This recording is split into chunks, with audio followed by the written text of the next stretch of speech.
Ladies and gentlemen, welcome to the Chef's Meal, where we talk about whatever and never and everything else in between. Yeah, give another courtesy clap for posterity. Okay, let's do one more. There you go. Another courtesy clap to sync for audio. Just in case you guys didn't know, we clap in the beginning of our audio segment. So after post, when we edit the video, it's a lot easier to sync up where that clap is. Also, did you know, Deshaun? Did you know? You probably see this in movies. You know those guys that come out with a little marker and then they do that little thing with the movie. That's an actual job description. That's one dude doing that entire thing with a marker. Who's just like, yes. action. So you'll see like numbers and stuff underneath whatever they're snapping into, but that loud clap is to sync all the audio to that one exact moment. Interesting. The same thing that we're makes doing. sense. It makes sense. All right. The more you know. The more. Now, this is usually where I play the intro. However, our intro is a little finicky. So what you do is off the cut. Ladies and gentlemen, welcome to another live stream. My name is Casey. My name is Sean, and we're two chefs talking about our lives, one finished plate at a time. And we talk about whatever and ever. And everything in between. In between. Ladies and gentlemen, it is July 30th. July 30th. There's only one more day. Where did all those months go, my man? Yeah, one more day and that's it. There's no more. We're in August. There's only 2 more weeks of summer, and then fall right off the bat. But we'll never know when fall hits. Sometimes it'll get cold by like next week. You'll never know. But it is now August. It's kind of intense. How did so I've been working for quite a bit. How do you feel right now, Sean, being at home for, is that 5 months? Like 1, 2, 3, 4. Yeah, it was five months. March 15th till now. So like, was that? It's either 4.5 months or almost 5. Almost 5, yeah. I feel a lot of things. I mean, I feel rested. I feel the best sleep that I've gotten in years. I feel bored because I'm not at work, you know. I'm grateful because I get to spend a lot of time with my daughter and, you know, some time with my wife. I'm talking to my parents more than I've ever spoke to them, you know, in my adult life.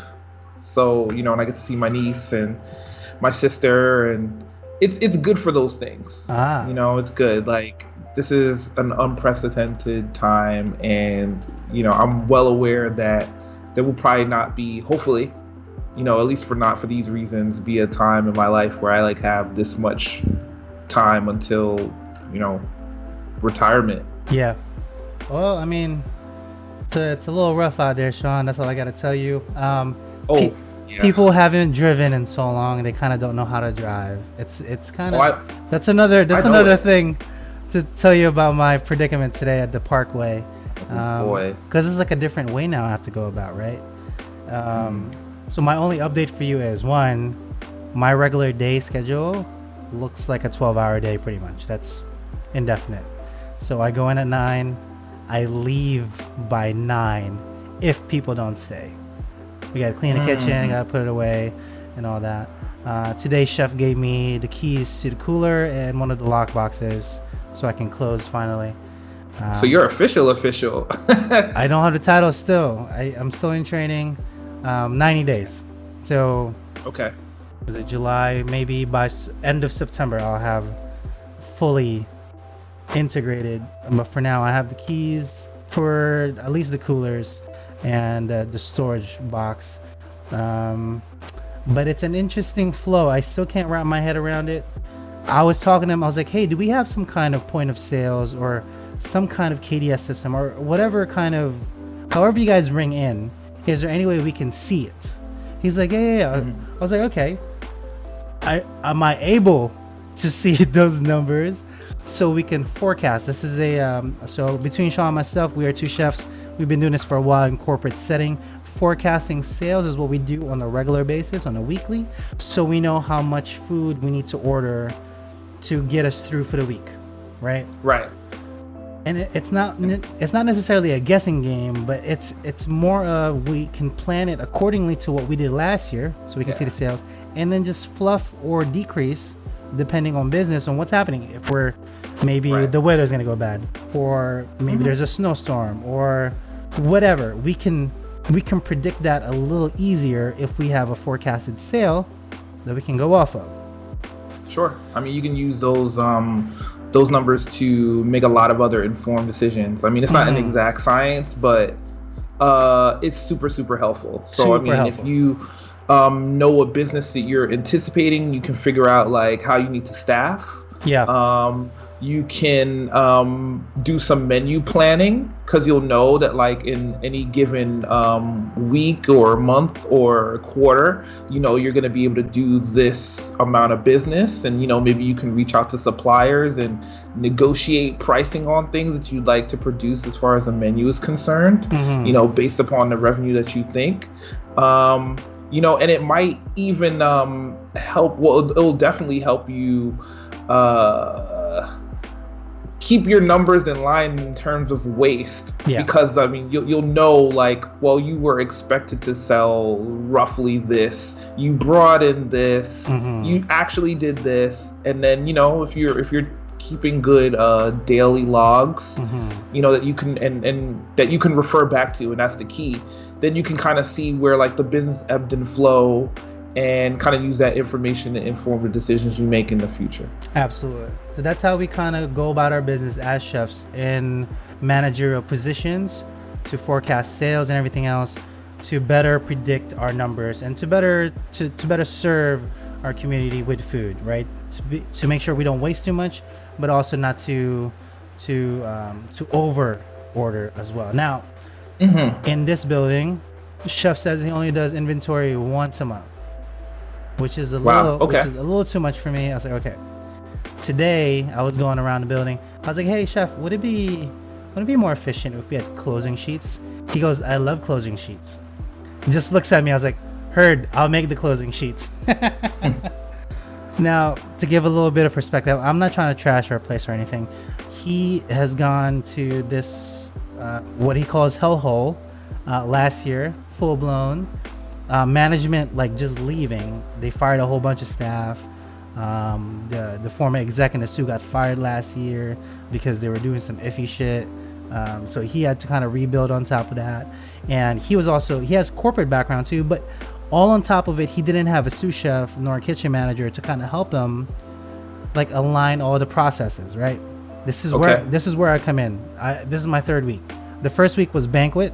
We served, I think, 700 people total for that first week, and just like straight up parties. It was just party. My second week, which was last week, that was like the first time I saw the menu. Kind of, it was still slow. And this is my third week physically, still kind of getting the menu. Now I'm doing all the stuff that he wants to do, but he wasn't able to because he didn't have the hands on to.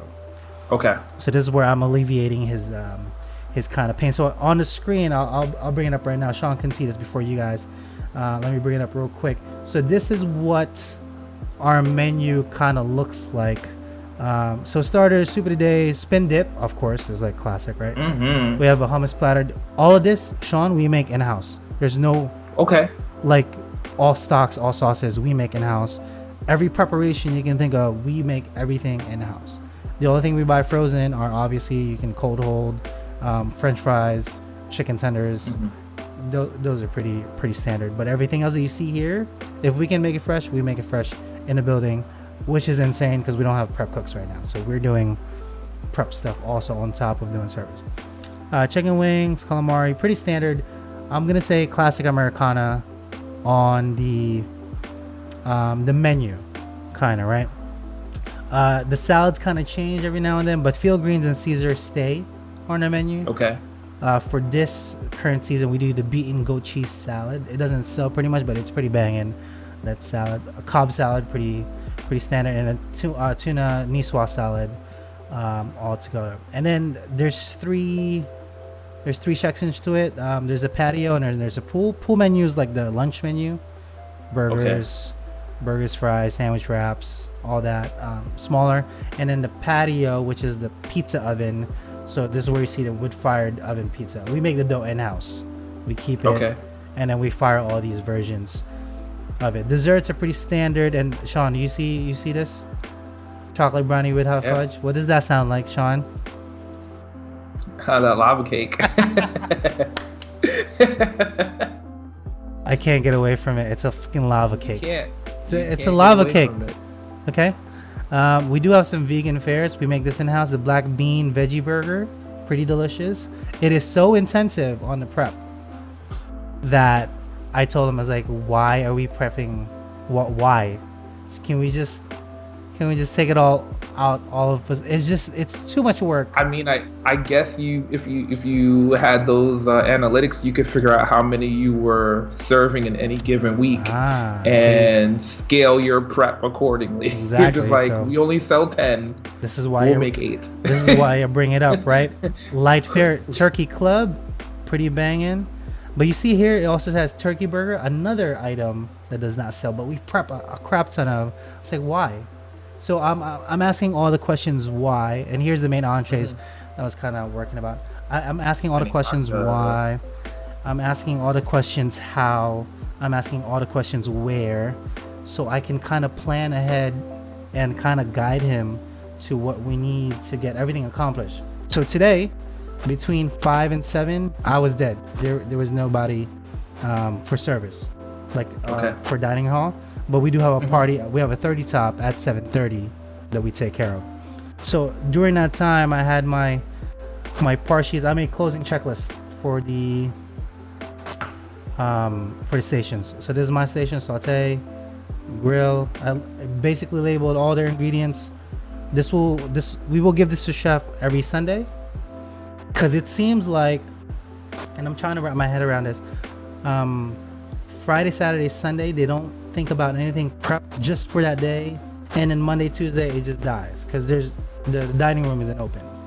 Sure. So all of the prep that we did not necessarily dies, but we'll family meal it. But obviously, you don't want to put that right. Too do much. That all the time. Right. Yeah. You're just burning all that product. Exactly. I mean, obviously make something for yourselves to eat, but you're doing twice the work. And also, that's your bottom line. That's going towards an account that you don't want to. You want to go back to the restaurant. No, however, that's a different story altogether. We don't need to get technical. But I've been noticing for my first 3 weeks, Sean, they're kind of just running around.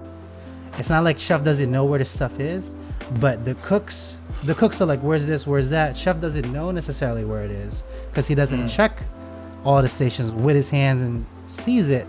I think it would be beneficial to him if we just give this to him on the daily. When he gets used to it, like, this is what we have on hand. OH is on hand. Oh, let me blow it up. I thought I had it on the screen.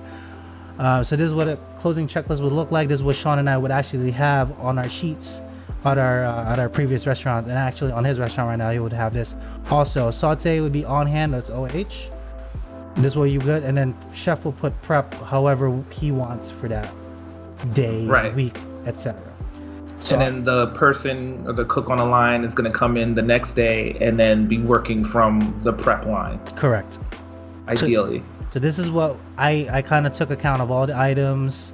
I got to the saute, the grill. Prep on hand would be the walk-in produce cooler because we keep prep in there too.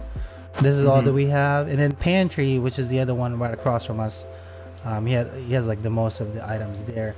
So I think I have a question for you, chef. So I'm looking at your prep list and it looks really, really, or rather your list on hand. Are the different ingredients aligned to how you would find things on the station right now? Yeah, this is like shelf to sheet. So you know how it is. That's how I always do. So before I got to saute station, everything was in quart containers, which pisses me off to no end. I was like, during the busy service last week, which I got my ass whooped because I kept opening stuff instead of just figure out what it was and then knowing. Instead of just having them in 9th pan containers, which we don't have a lot of, I was like, that's not gonna flow next week. So this week, swap that all out. I have now full on 9th pans on my station. I don't care if I'm the only one that have all the 9th pans on my station, but that's how it's gonna happen because that's how it's gonna be efficient. So I can push out all these items all together. Grill, I told him to also do it, but he doesn't want to for the time being. But when I finally learned that station, which will take 2 seconds, is just meat on a fucking grill. It's a no-brainer. I will have a dedicated sheet for that. all together. So that's kind of what I've been doing on my third week here at the restaurant. And then eventually, when I get the title, then we will completely join forces. But the pool, which is the lunch menu, is only going to be open another 3 more weeks. After that, it closes, and then it's just full dining room. So it's just going to be like, PDR parties, pretty much. PDR, private dining room events on the outside. It's like it's hard to mention because currently, staying in New Jersey, you can't have anybody inside to dine. Right. So yeah, it's an interesting workflow, Sean. I don't know how to fully explain to you like that kind of lifestyle because it's a country club. Like I have no idea, bro. We were buying A grade shit, like it was no tomorrow. Telling you, man, like it's just the customers have already paid for it. Yeah, that is true. You know, it's a country club. People are paying for that quality and exclusivity, at the very least. At the very least, we have a party of 150 this Sunday. And they're all getting chuck steaks, like top round sirloins, pretty much. I was like, what? Excuse me? They're like, yeah, it's already paid. You know how much that 150 people are? I can say this because it doesn't matter. It's just cost of it. Can you guess how much that party is going to cost? 150 people. Cost to the club, like the entire cost of that party, like how much they would pay to us to have that party per person. Yeah, just give me a round figure for the 150 people. 150 people, I'm going to say $12,000. $15,000. Okay, wow. 15,000. That's and just... you know what? It was funny in my head. I was like, man, 100 a person. They're gonna go for it. I was like, nah, man, they're gonna go a little less. No, they're gonna go for it. Okay, they're gonna go for it. All right. 100%. That's full appetizer. That's full appetizer, starting course, entree, and dessert, all in one go. 15,000. I was like, oh, excuse me. I feel like that was roughly the cost per person for my wedding. give or take. Yo, Sean's wedding. Give or take a little bit more, but I still keep saying Sean's wedding is the best wedding ever. It's kind of an amazing experience. Thank you for having us all together. But beautiful food. All the best for everyone who could attend and celebrate with us. Man, it was a good time. But yeah, so that is my update, and then my final thing. If you are driving in New Jersey, please don't forget to use your blinkers in the highway. All right. Okay. That's number 1. Number 2. All right. There's such a thing as called easing your way through traffic, not just blaring it out and then slamming onto your freaking brakes. Don't do that. Just ease your way. Look left or right before you kind of cross. That way we don't get into an accident. Because earlier today, coming back home, on the parkway going up north to my house, it's not like there's a stop sign, there's a yield sign, which you can definitely go, but this person wasn't even looking, like at all, just right into it. I was like, yo, if you would have hit that person in front of you, I had it on camera. I'm like, I would have called 911. I was like, sir, I got footage. This dumbass went into this dude right there. I got all the evidence right here. But yeah, just be safe, people. Okay, like I know it's gonna take a while, but it's just take your time. Don't go crazy. Other than that, though, I am playing the Tech Tuesday bit, but it's not going because we're technical difficulties. However, Sean, just take it away. Tech Tuesday on a Thursday. On a Thursday, almost a Friday, not this Thursday. Tech Tuesday. Yeah. So what do we got for this week? Today, or rather tonight, marked the official return of the NBA. And the first game just wrapped up. It was a nail biter that literally went down to the last shot with the Pelicans and the Jazz. And as we're talking, the Lakers and the Clippers are playing.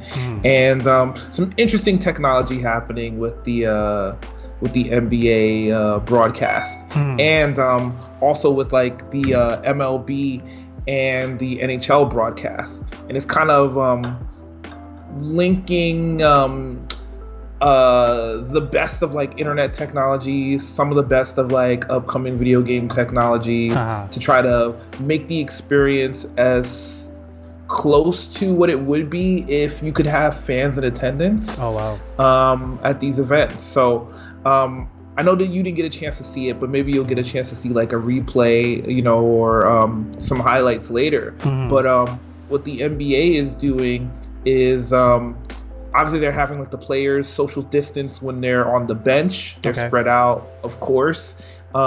Since they're not playing in like the large like NBA arenas, to kind of present the same experience or a similar experience, they have like these giant television screens or monitors behind like the benches and behind the baskets. And what they're using that to do is to broadcast webcam footage of fans into the stands and project them. It's like, what? It's real. Yeah. So imagine like, I don't know, like on each, I don't know how many players, how many people they had on each screen, but like behind the benches, I mean, imagine it's like, I don't know, 100-foot 8K monitor with maybe 16 or 20 like fans in their own video feeds projected onto like these fake seats. Okay, I'm trying to wrap my head. I'm assuming you have to be on the video kind of call. Yes, you're on video. Okay, you're on video. Right? They're taking your feed. They're obviously vetting these people. I think like they're starting with members of the sports media, and they've said that in time, you know, as the technology gets more mature, they're going to be able to project in like the fans and like the friends and family of some of the players. Those are going to go specifically on the video feeds that are behind the baskets. But yeah, like when you're watching at home, you're going to see other people watching from their homes. It's bizarre. It's kind of like that the TV show Black Mirror that's on Netflix. Oh yeah. I thought it was like a very, very interesting way to kind of present sports in ways that they couldn't have done before. One, because the technology wasn't really there and the demand wasn't there. But yeah, it's really interesting. The other thing that they're doing for the NBA is, because only, you know, they're playing in a smaller venue and only one side of the court is kind of presented with those large screens. On the side of the court that is now like the foreground, they have like this super high speed camera running on like a dolly that is like tracking the players in real time. And whenever they cut to it, I mean, you get these like dynamic shots of the court that you wouldn't be able to get before, because like the camera would literally be in the way of like fans paying for floor seats. It's like really, really interesting. The MLB, what they're using is some Unreal Engine tech, and for those listening, Unreal Engine is an engine that's been used to produce a lot of the video games you play. And what they're using that to do is to make virtual fans and then project those fans into the stands of the stadiums, because for the MLB they're actually still playing in the same stadiums they normally would. And in both cases of the NBA, the NHL, and MLB, they're pumping in like these augmented sounds of crowds. I know specifically for the NHL, what they're planning to do is pump in crowd noises from the EA Sports video game. Oh yeah. To kind of, you know, bring the swell and the energy of live sports broadcasts. Oh my god! I feel like it's interesting. It's weird, but it's really cool to kind of see this thing get pulled off. It's definitely cool. No, I dig it. It's just interesting how they kind of people will always find a way how to go about things. How they used to. So it's just interesting how they kind of.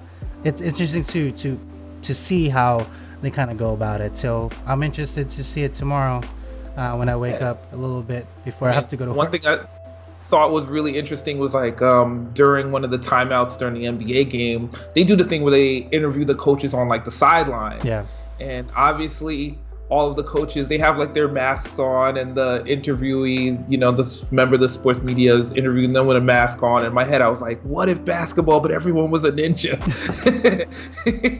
It's just really, really interesting. Wow. That is pretty fun. I didn't get to see it because I was at work. Yeah.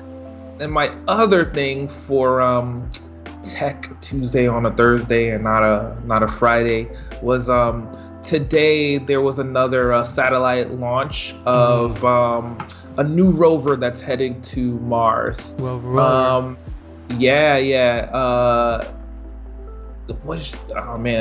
This one is called Perseverance.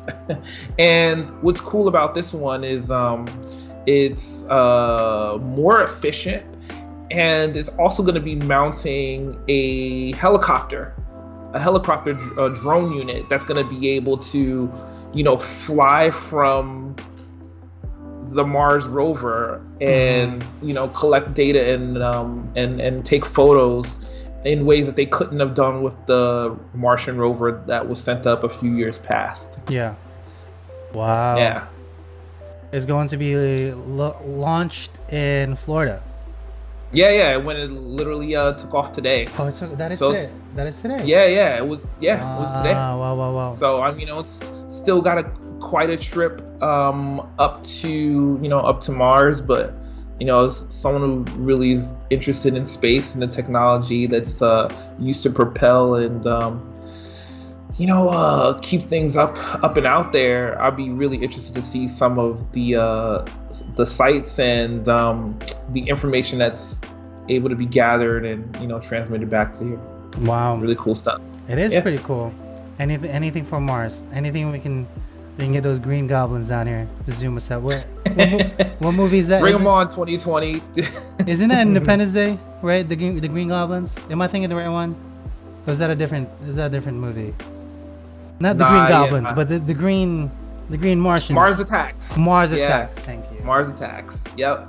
It just tells you how many movies I've seen. I'm not a movie person, so I don't really necessarily know. Oh, I learned today that a lot of the people that I work with are all movie buffs. Oh, cool. And they're all chats like, yeah, it happened. I'm just like, I'm sorry. Never seen it. They're like, how about this? I'm like, they're like, it's so classic. I'm like, ah. And you gotta hit them with the video games, man. You gotta be like, but did you play Ghost of Tsushima? Yo, I can talk what about that. The Last of Us 2? What do you think about that? I can talk about Ghost of Tsushima, but I think that's gonna be for another podcast. Game of the year. Tell you right now. Really? Okay. Game of the year until I think there's one other. If I don't think it's at the same time. If Cyberpunk 2077 releases in the next 2 months, I think that's the cutoff, and then we get to see that game.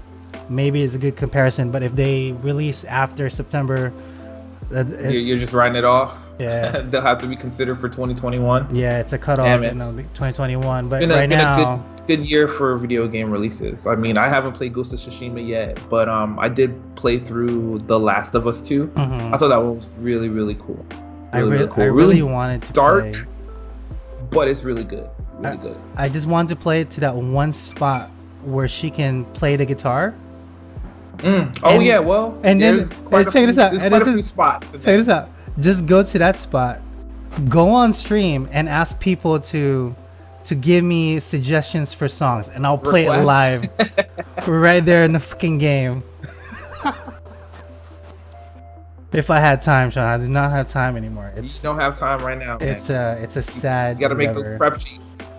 I'm working so much. It is so exhausting. My eyes bled the other day. That's not good. That's not good. Not in 2020. not physically. I was exaggerating, but it felt like my eyes were bleeding, but it was more like perspiring. My eyes were sweating, Sean, from something, and it was hurting. You got the eye sweats. You got the eye sweats. They need to put you on grill. I was on grill. That was the issue. Real quick. I was on grill, and I was trying to hop to two. Oh, anyway. Different story. Nothing too crazy.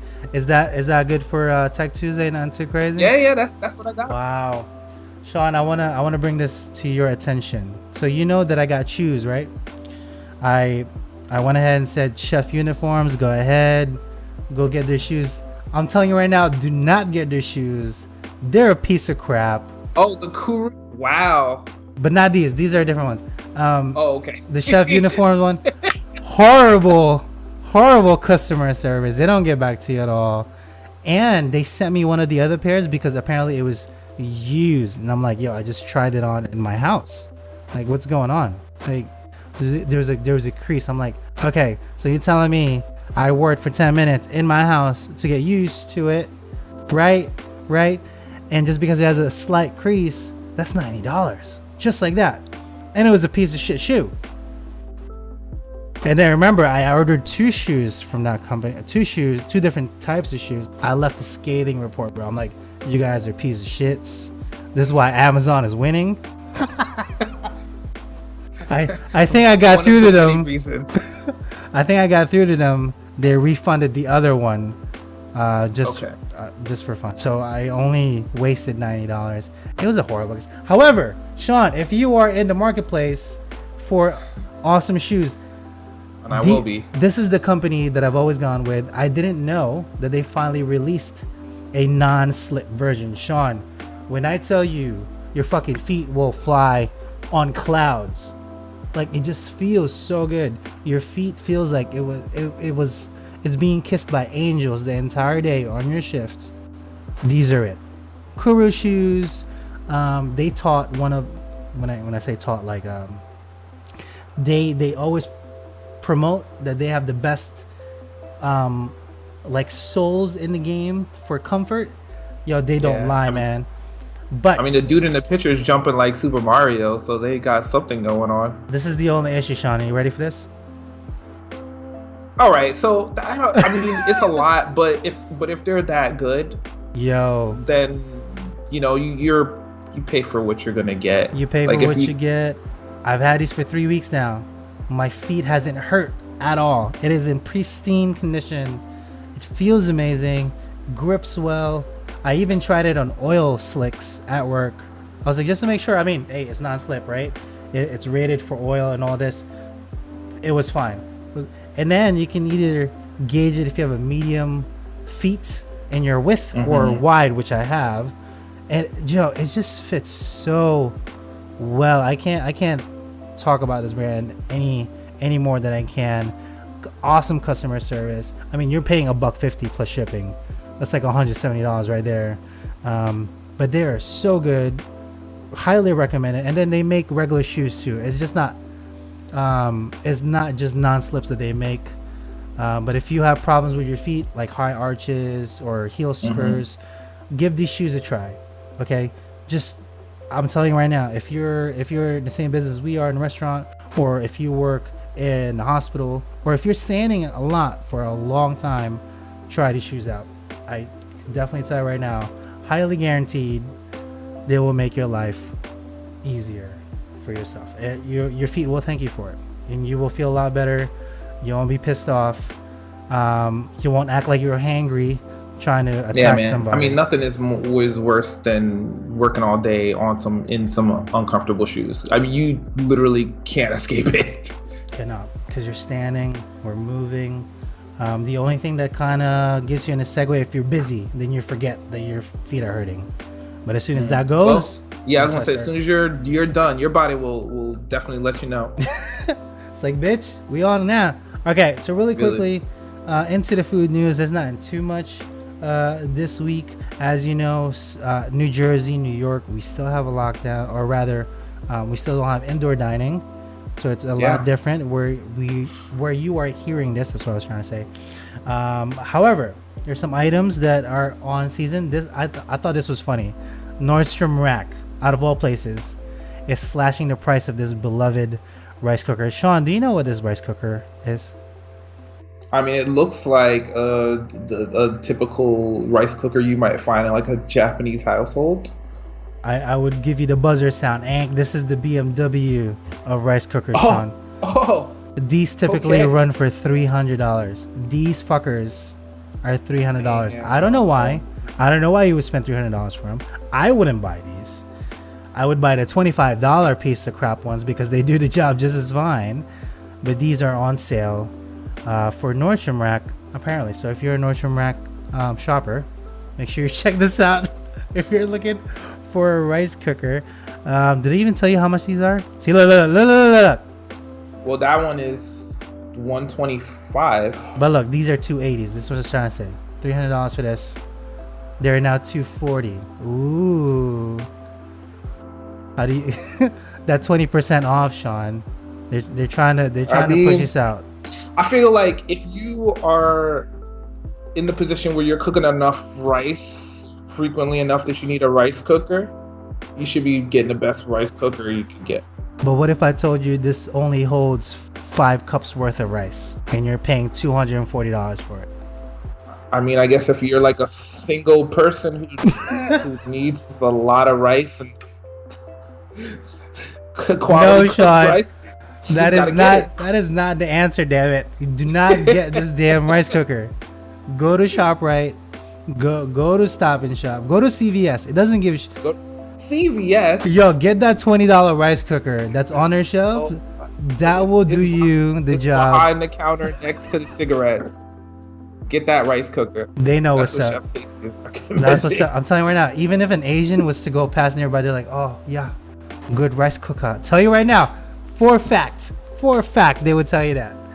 And I did the Asian accent there. Coca-Cola is releasing Topo Chico. I think that's how you say it. Topo Chico?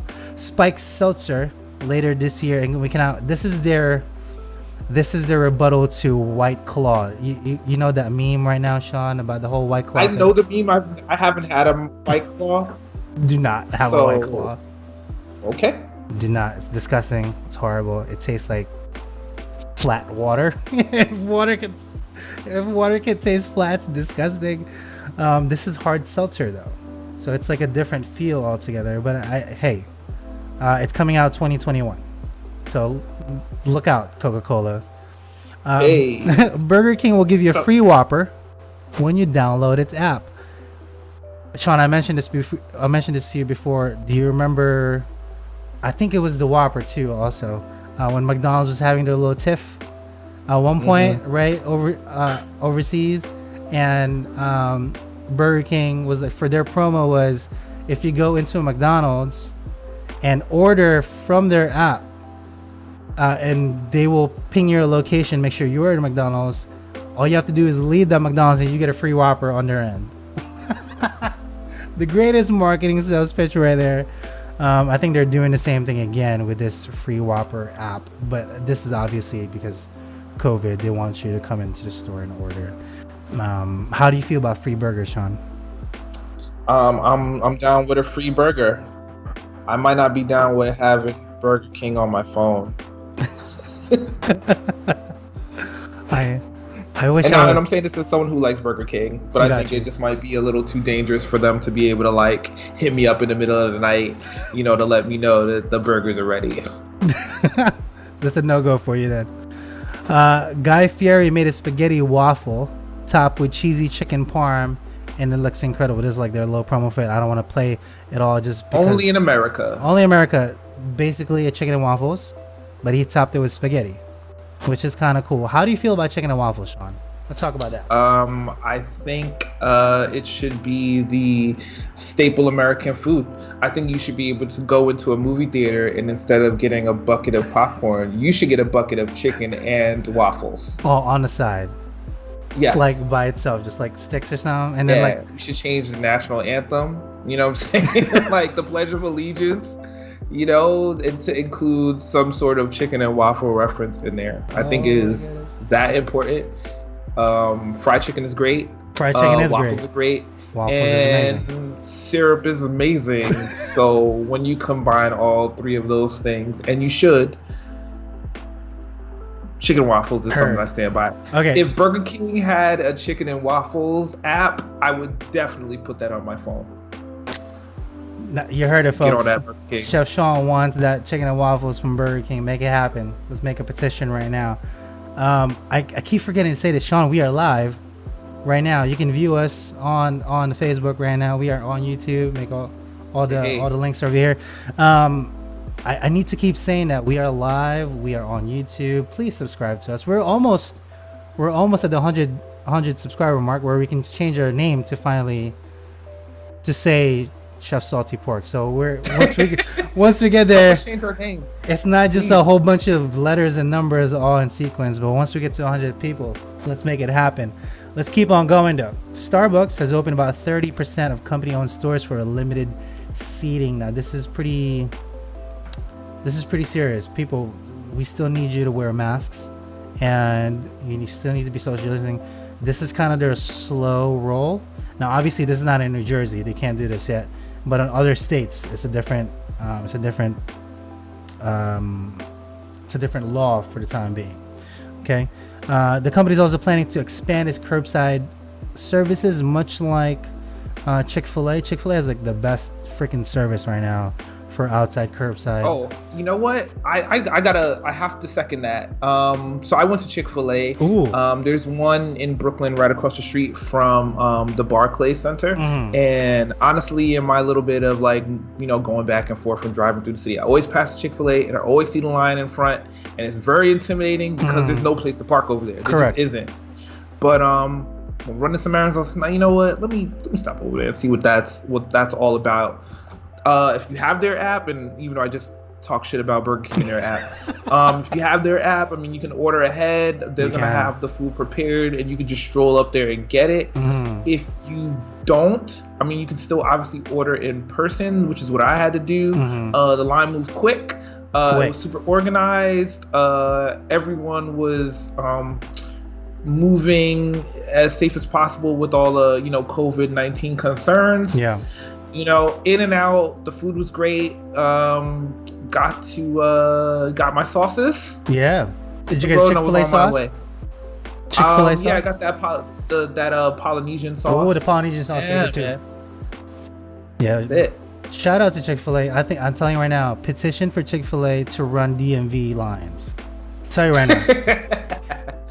Telling you right now, it will work, and it will be a great thing for everybody to do that whole thing with Chick-fil-A being for the DMV, because for some reason they know how to make the flow really flow.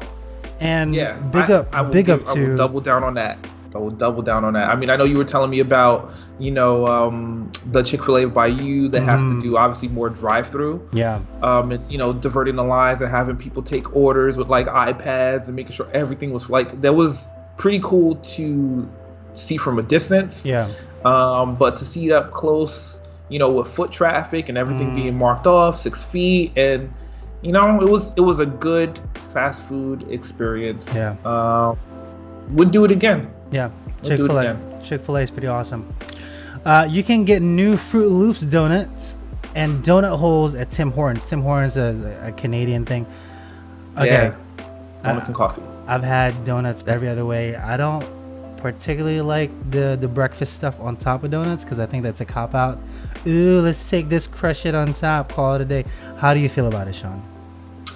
I'm with it. Why not? Like, you're already in the market for some sugar. Throw some Fruit Loops on it. If they wanted to really get hood, they should have threw some Fruity Pebbles on it.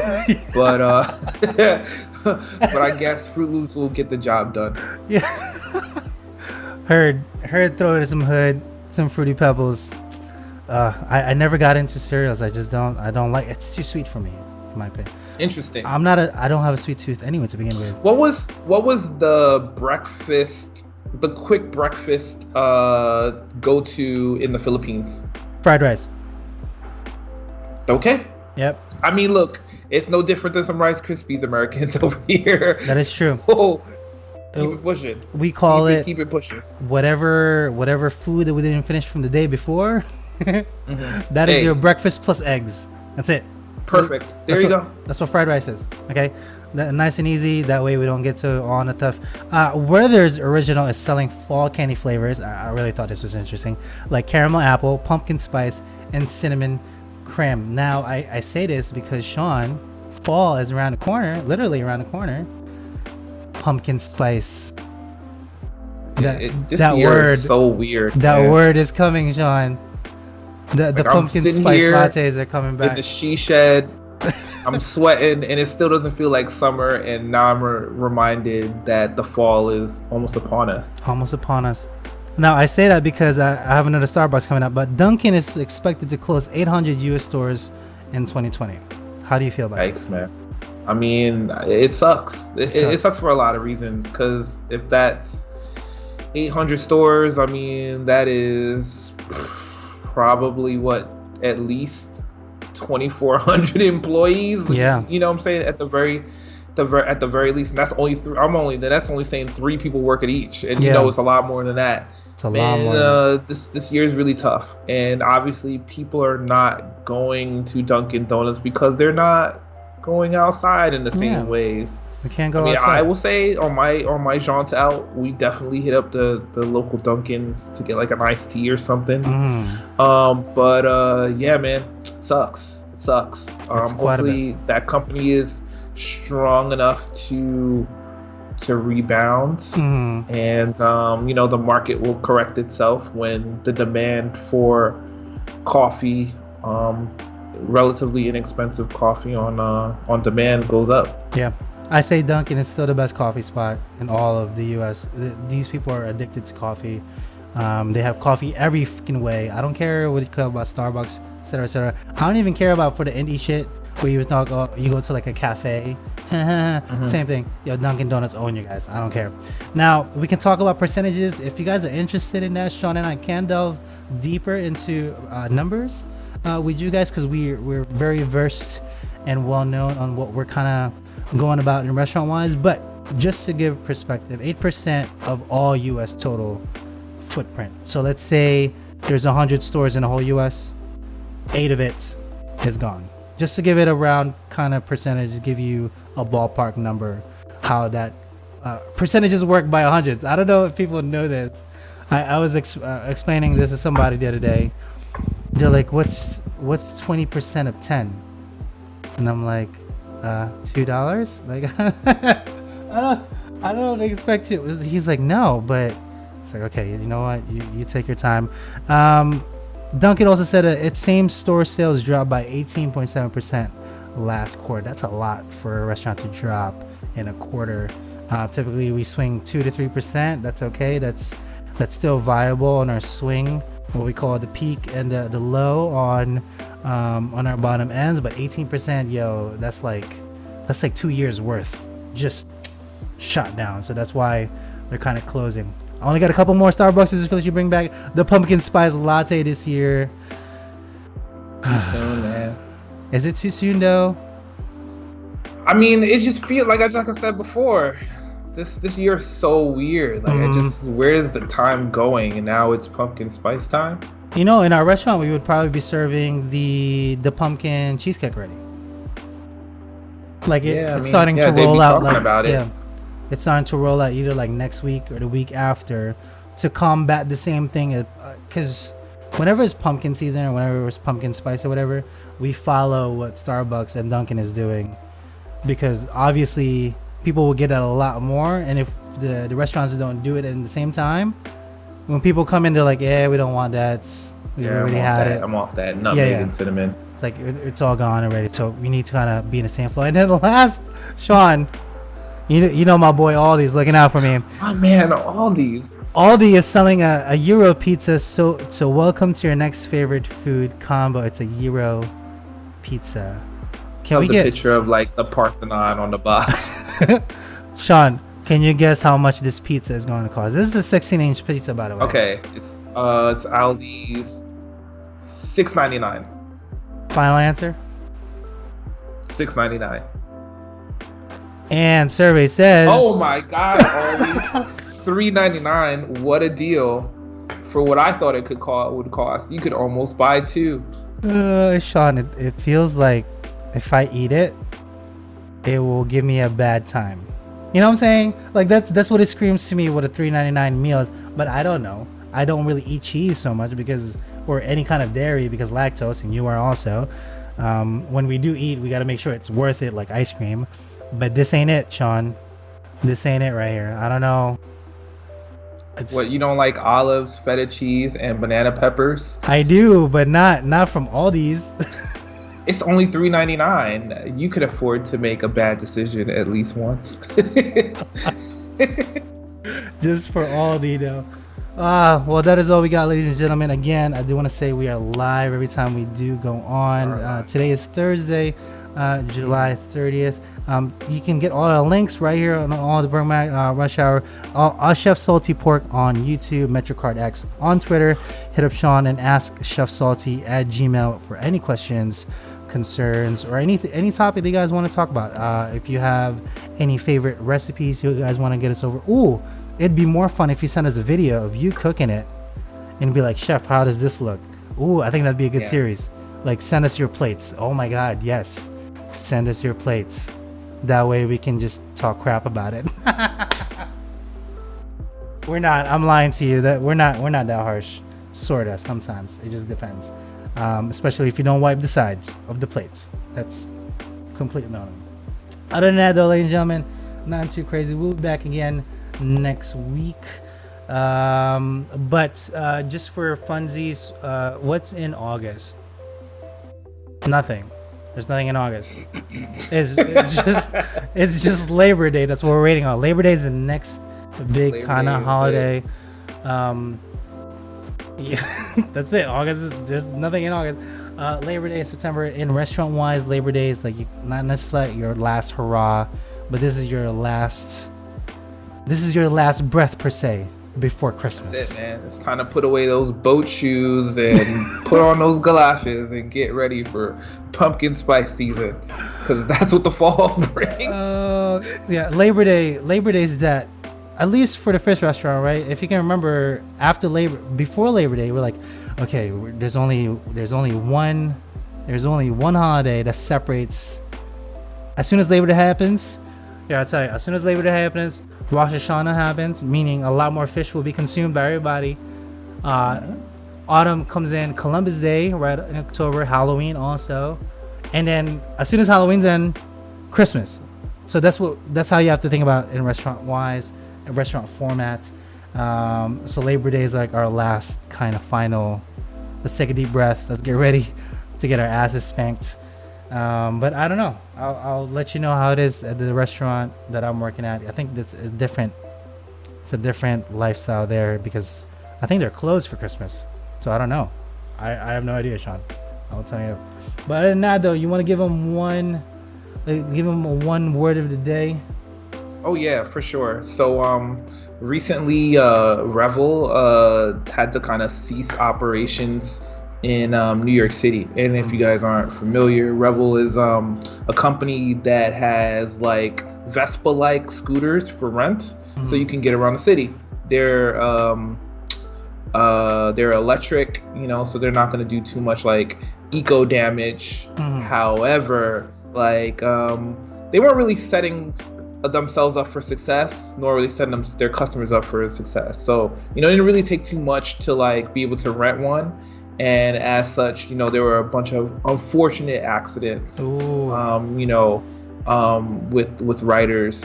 I mean, personally, when I was driving through the city the other day, this dude, he was like living his best life. My man had like the hair flowing. He had a girl on his back like it was Outrun on the Sega Genesis. Wow. And this dude ran through like 3 lights, and I almost ran into him with my SUV.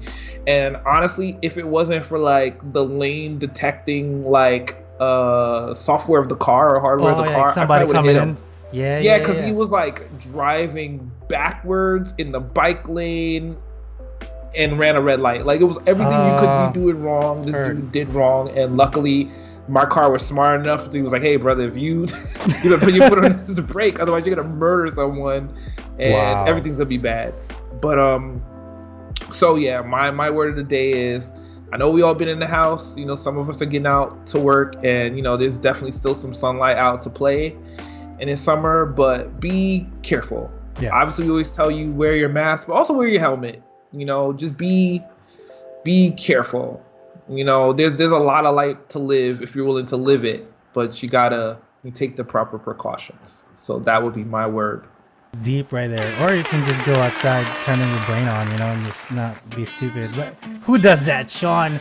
Who does that? Other than that, though, folks, again, YouTube, help us get to 100 people so we can get our own name. MetroCard S. Hit up Sean. He will tweet you back. Hit us on the email right here, and we will answer any questions. But other than that, though, ladies and gentlemen,